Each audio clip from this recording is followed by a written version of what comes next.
selama dari sana saya sempat kerja setahun di Kuala Lumpur. Yang mau saya highlight adalah saya dulu lulus SMA, saya sempat gagal masuk ke universitas. Cuman orang tua saya dari keluarga yang kurang mampu. Keluarga saya pedagang kaki lima gitu ya. Jadi belum dagang ikan, dagang asin. Saya orang Tangerang juga. Jadi dagangnya itu pasar malam, dagangnya di 10 malam sampai pagi.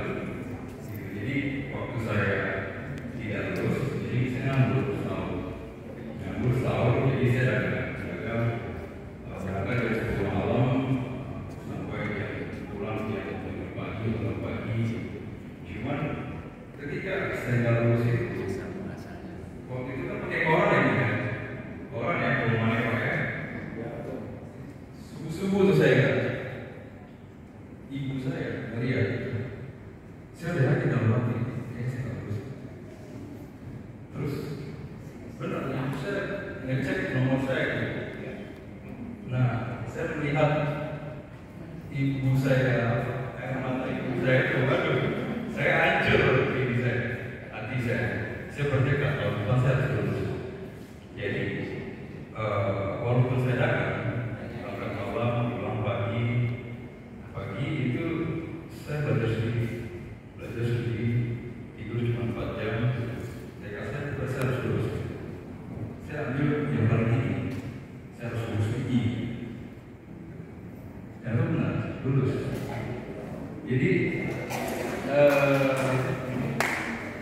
yang terpenting adalah kalau saya juga begini, bagaimana seorang itu memberikan inspirasi ya Pak, inspirasi. Nah, kecintaan saya terhadap sains itu dimulai ketika waktu itu ayah saya menghadiahkan saya magnet Pak, magnet itu waktu saya SD, magnet. Jadi ada 6 mainan kecil magnet dia. Saya pikir kok dia nggak bersentuhan, tapi kok dia bisa berinteraksi gitu. Nah di situ menginspirasi saya. Akhirnya main magnet itu saya main-mainkan Kak Pak, sampai bikin TV di rumah saya terus Pak. Cuman bapak saya ngeliat nggak apa-apa lah untuk kemajuan anak gitu ya. Jadi nggak apa-apa main-main. Ayah saya selalu bilang, gimana paham gitu. Setiap hal eksperimen yang saya lakukan.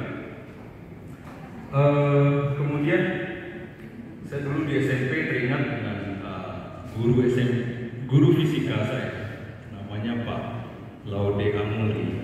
Itu salah satu yang inspirasi saya itu. Bagaimana belajar sains IPA itu yang fun, yang menyenangkan, yang jadi kalau anak SD, SMP kita jangan sampai melukai hatinya, bikin sains itu ngeri ini gitu, fisika aduh, matematik aduh gitu kan. Jangan sampai kita lukai hati dia. Malah justru di golden time itu kita memberikan mereka tuh inspirasi. Jadi kalau saya boleh usul, Bapak mengajar SMP kan 3 tahun gitu ya, kelas 7, 8, 9 ya. Jadi atau setahun gitu ya. Setahun mengajar tapi menginspirasi seumur hidup. Gitu. Jadi itu yang jadi Pak Laude Amuri itu beliau mengajak saya di kelas 3 SMP itu kelas 9. Itu cukup menginspirasi saya sehingga membuat saya tidak pernah goyah kalau saya ketika nanti kuliah saya akan meneruskan di bidang sains dan cita-cita saya waktu itu menjadi peneliti gitu aja. Nah, itu yang membuat saya selalu driving force saya gitu, mendorong saya untuk kuliah lebih tinggi, terus cari beasiswa, pantang menyerah gitu.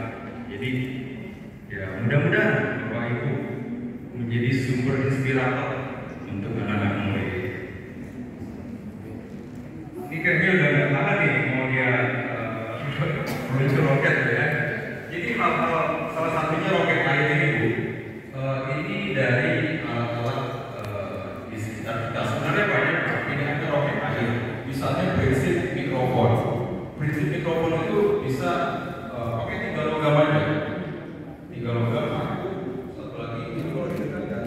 akan bunyi meniru suara kita itu biasanya dikopong. Lalu kemudian misalnya Bapak Ibu ini menjelaskan tentang gaya Lorenz. Gaya Lorenz itu cari kertas aluminium bekas, terus baterai dan kabel. Kita hubungkan kabel, kita lihat dan juga batang magnet. Nah, itu nanti kelihatan ketika aksi mengalir, jadi kertas aluminiumnya gerak ke atas. Kita ganti kutubnya hanya gerak ke bawah.